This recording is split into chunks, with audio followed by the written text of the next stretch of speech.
Perkenalkan, nama saya Dr. Admita Meriatna Gultom, peserta Latsar CPNS Polri tahun 2021, asal Polda Jambi. Pada kesempatan kali ini, saya akan sharing pembelajaran mengenai komitmen mutu. Apa yang dimaksud dengan komitmen mutu?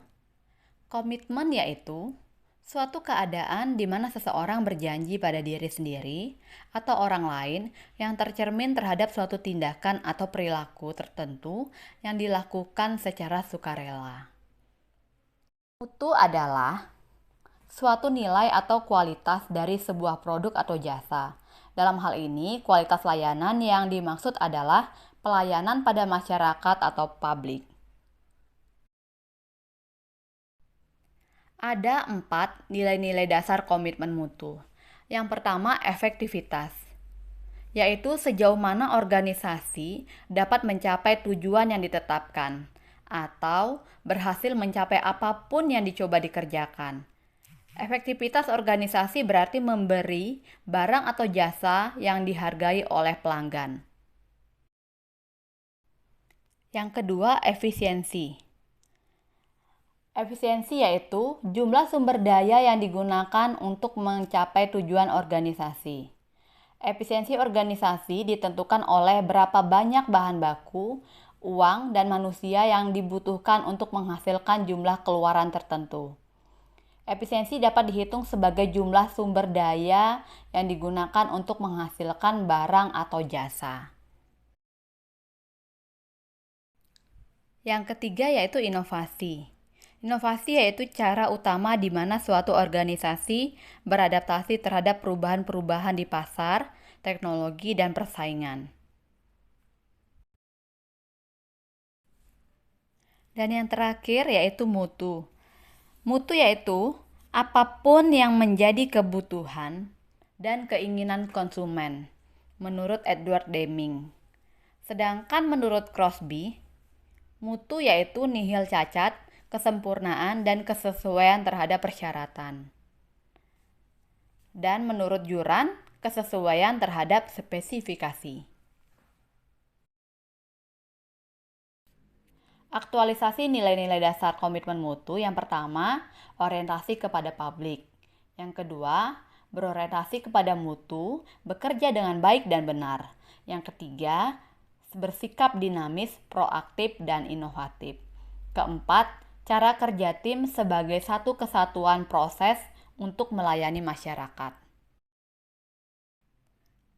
Nilai dasar dari komitmen mutu yaitu yang pertama, komitmen kepada kepuasan customer. Yang kedua, cepat, tepat, dan ramah. Ketiga, melayani dengan hati. Keempat, melindungi dan mengayomi. Kelima, perbaikan berkelanjutan. Proses implementasi manajemen mutu ada 6. Yang pertama, menganalisis masalah yang sudah diidentifikasi. Yang kedua, menyusun rencana mutu. Yang ketiga, melaksanakan pekerjaan berbasis rencana mutu. Keempat, mengawal pelaksanaan. Kelima, mengawasi ketercapaiannya.